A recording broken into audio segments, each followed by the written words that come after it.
Alors dans cette vidéo, on va s'intéresser au HSI.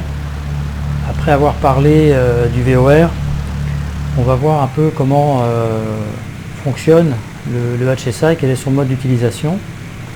Alors c'est sensiblement le même but qu'un VOR, c'est de suivre un radial en éloignement ou en rapprochement, d'intercepter un radial également.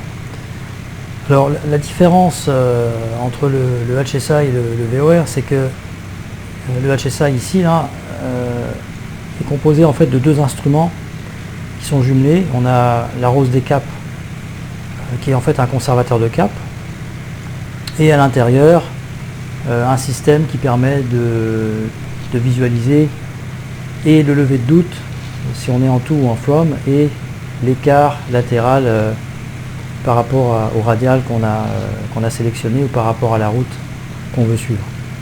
Alors on retrouve le triangle blanc ici. Alors la flèche jaune en fait c'est tout simplement l'OBS qu'on avait sur le VOR précédemment. C'est-à-dire qu'en faisant tourner ici l'OBS, je fais tourner le système central du HSI, qui est en fait tout simplement un sélecteur de route. Alors je le place ici avec la barre centrale alignée avec la flèche, et puis je peux lire le radial sur lequel je suis. Alors le triangle blanc est aligné avec la flèche jaune, donc on va lire le radial sur la partie opposée à la pointe, c'est-à-dire ici environ 75,075 degrés, donc on serait sur le radial 0,75 en rapprochement, puisqu'on peut voir que le triangle blanc et la flèche jaune sont dans la même direction. Si je fais tourner de 180 degrés l'ensemble, ici je vois que le triangle blanc bascule ici, et si je lis le radial toujours sur la base du triangle, ben je suis encore sur le même radial. C'est le même principe de fonctionnement que le VOR. L'avantage, si on va le voir pour l'interception de radial, c'est qu'on a une visualisation de l'écart de route en degrés qu'on n'avait pas réellement sur le VOR. Donc je suis en ce moment sur le radial environ 0,85. Alors je suis en éloignement puisque les deux flèches sont de direction opposée. Je vais intercepter le radial 1,00 en rapprochement. Alors je vais faire tourner l'ensemble et je vais mettre ici la pointe, la queue de la flèche jaune sur le 1,00 ici. Alors j'ai bien sélectionné un rapprochement puisque les deux pointes se dirigent dans la même direction.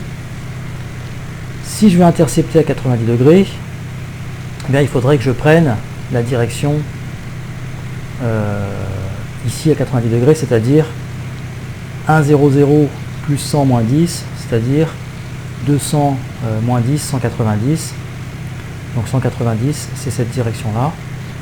Donc si je tourne et que j'aligne le nez de l'avion sur le 1,90, et bien effectivement on peut s'apercevoir que la vitesse de rapprochement ou la vitesse sol par rapport à la station est pratiquement nulle.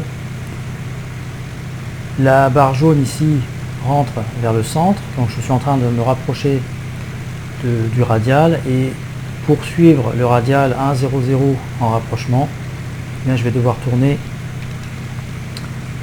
sur le cap ici 2,80. Donc je vais commencer mon virage au 2,80, auto 1, en essayant de garder l'altitude constante.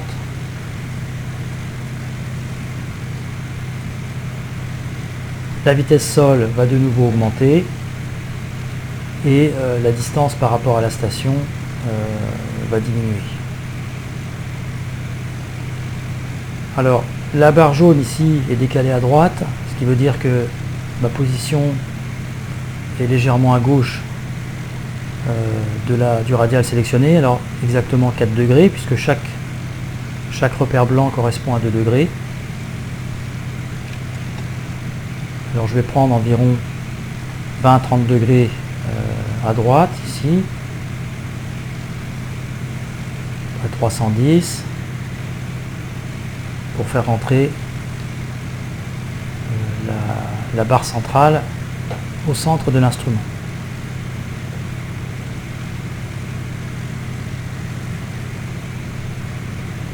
On va commencer lentement à reprendre le cap de 280 environ.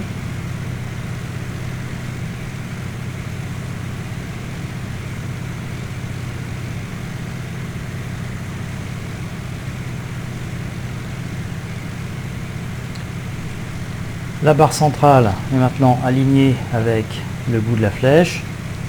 Donc on est maintenant parfaitement sur le radial 1,00. Alors 1,00 en rapprochement. Les deux pointes de flèche sont dans la même direction.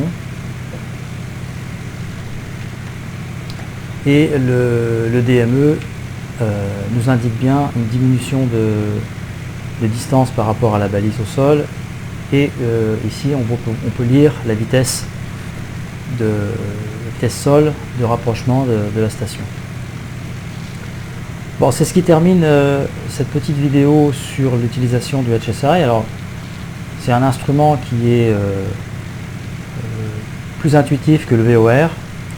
La visualisation des angles d'interception est plus simple. Alors on aurait pu intercepter aussi à 45 degrés en utilisant ici les deux lignes blanches. Pour des avions plus rapides, les angles d'interception en général sont plus faibles. Donc c'est ce qui termine cette vidéo au sujet du HSI.